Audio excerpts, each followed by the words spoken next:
I'm doing fantastic. Guys, we have Chad Brooks here, the man, the myth, the legend.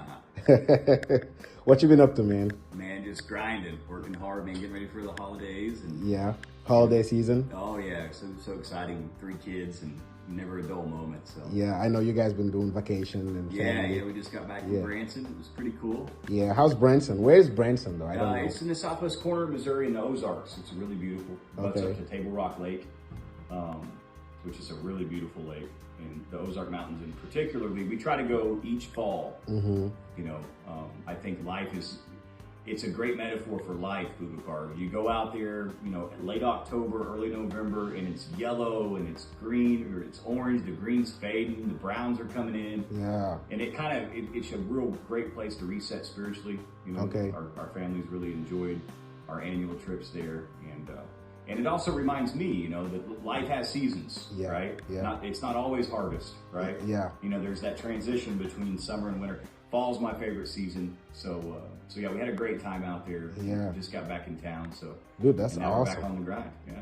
I like what you said, you know, when you made that comparison between the life seasons, like season changing from winter to fall and stuff like that. Yeah. How does that relate to our personal life?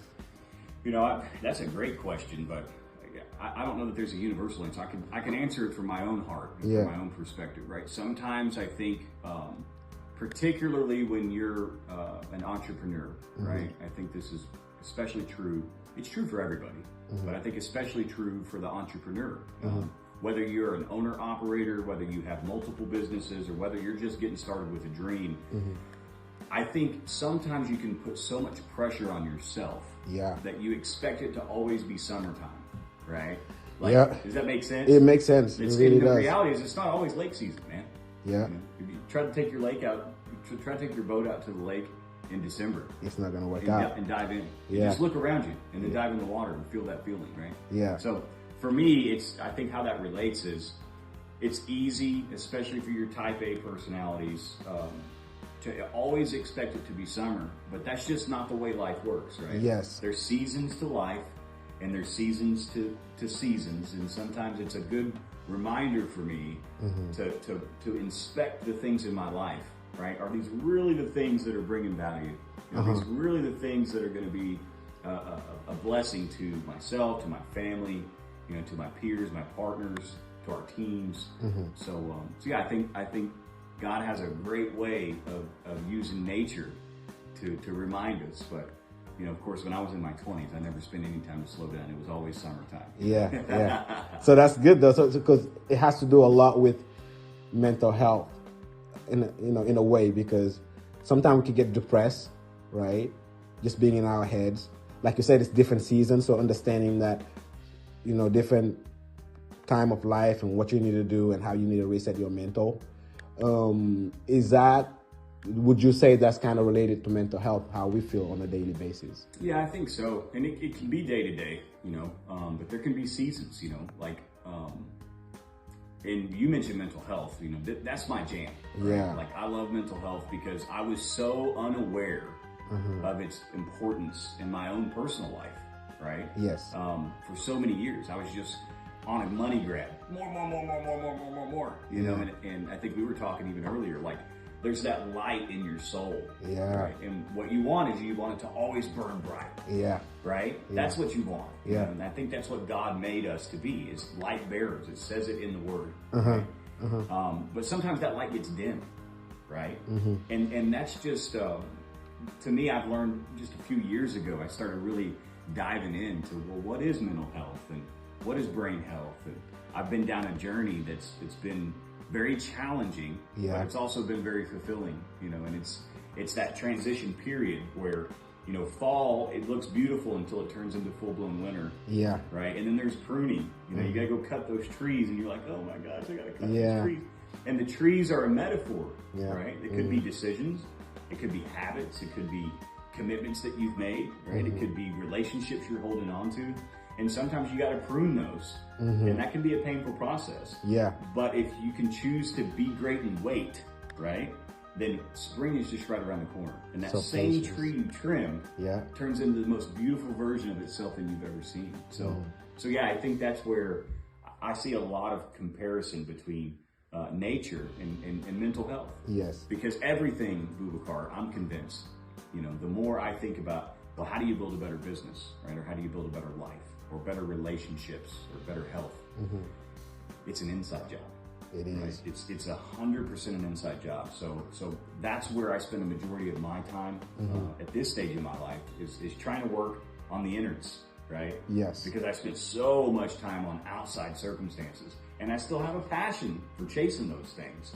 But I have to constantly, in Romans 12:2 it says, be renewed by the transforming of your mind. That's what it says. And that's what it means in my opinion, right? You've got to daily commit to transforming your life, right? It's a process, and I think that's what's so special about mental health. Yeah. So like, just listening to you, it just makes me think that mental health is everything, right? We were talking about mental health. Yeah. And all the noise happening through social media and life in general. Yeah, it's a busy world we live in. Yes, can you tell us a little bit about that, please? Oh wow, what's to say, man? That's an open-ended question if I've ever heard one. Yeah, so this is a struggle, I think, for everybody, and in particular for me. I've got an overactive brain, and I'll give you the long story since you asked me a rather open-ended question. Fair enough. So what I've learned about my own brain is that it's very overactive. Right. Okay. So I think I struggle with this on a daily basis. Some days are better than others. Some weeks are better than others. But my mind is moving so fast. Right. Thinking about so many problems, so many solutions.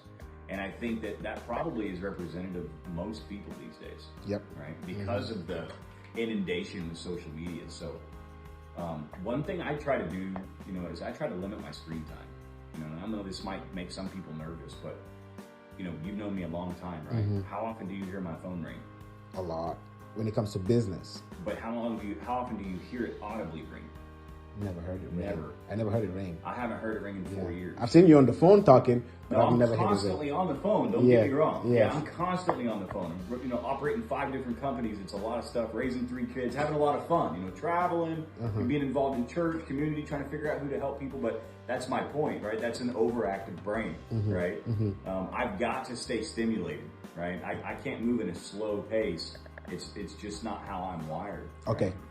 But one thing I learned years ago, guys, I keep my phone on silent, right? So for anybody out there that just has too much noise between their ears and they just can't seem to quiet it down, try it. I mean, it's okay. You still get your messages. You still get phone calls. Yes. The same emails come through. Yes. The same DMs come through. Yes. All that social media apps you download, they all save their messages. They there. But just turn your phone on silent. Yes. Right? Yes. Just that one simple thing, you'd be amazed at how you can be more present in each moment because you're not constantly dealing with it. Ding, ding, ding. Yes. So I was able to cut my screen time by 80%. Dude, that's awesome. Just dude. by yeah. You need to give me that secret. I need to cut mine to 20% to just put it on silent. Yeah. Put it on silent. Yeah. That would be awesome. Hey, one thing that I want to talk about as well, when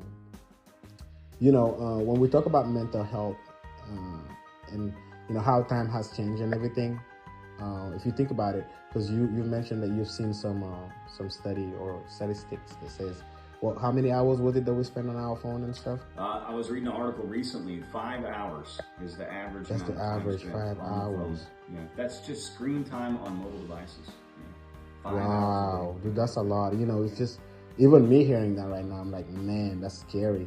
Because if you think about it, we had phones before 20 years ago, maybe 30 years ago. The phone was still there, but it didn't control your life. Because if it rings, you go talk to the phone, and then after that, you didn't have. So how can we benefit from this time having this social media, but not letting us consume? It's a great question. I wrote an article a while back. I titled it "Man versus Machine," and I think what got me thinking about it was the election. That was coming up, and this could be controversial. I don't really care. I'm not here to. I'm not here to apologize for what I believe. I'm here to say my beliefs in its most respectful ways possible. And whoever's listening, if they don't like what I have to say, then just tune into another channel, man. It's not a big deal. Yes. But there was the election coming up. It was when Biden beat Trump, right? And I had this epiphany about the man versus the machine. And I think most people largely understand, or they should at least, that the primary reason why Trump won the election back in 2020 was due to social media. Yeah. His plan, you know, and then turned into the Cambridge Analytica deal and all this stuff with Facebook. It turned out to be a PR nightmare. But Donald Trump, as an entrepreneur, he just exploited and did a better job of leaning into Facebook and drawing more eyeballs. Yeah. Right? And so I kind of thought, hey, we're at a really interesting time with all the COVID and all the crazy stuff that's been happening in our world the past couple of years. Man versus machine. And I guess what I would say, I kind of went on a long rant there, Car, but here's what I would tell you. 20 years ago, we all just treated this for what it was. It was a tool. Yeah. It was a tool to increase the convenience in our life. We called people, we texted people, we could basically use it as a library to search things. And it subtly turned into the principle behind the article, Man versus Machine, is like, who has more power now? Is it the man or is it the machine? Or the machine, yeah. And it's certainly, I can't tell you today which one it is. You know, I want to believe that it's always going to be the man, the human being. Yes. But I could argue as a whole, you know, these machines, when we're spending 5 hours a day on our life, how much of our life are we actually living? You know, are we using this as a tool, or have we become the tool? Yeah. Does that make sense? It makes sense. If you do the math, if we sleep on average 8 hours, because you're scaring me right now just having this conversation. This is awesome, by the way. If we sleep on average 8 hours and we spend 5 hours on our phone, man, that's crazy. Yeah, that means there's only 11 more hours left in all of your life. Wow. I mean, if you just think about that. And you work maybe... If you 8 hours sleep, 5 hours on your phone, that's 13 hours. There's only 24 hours left, 24 hours in a day. And you haven't even worked. We haven't even worked. You know, so you spend another 8 hours at work, right? And what do you got, 3 hours left? 3 hours left, man. You know, no wonder why your mind's a little busy. Yes. Are you trying to cram your entire existence into three? That's just not enough time. And time, man. Talk about time a little bit. Time versus mental health, because I think that would be a good transition.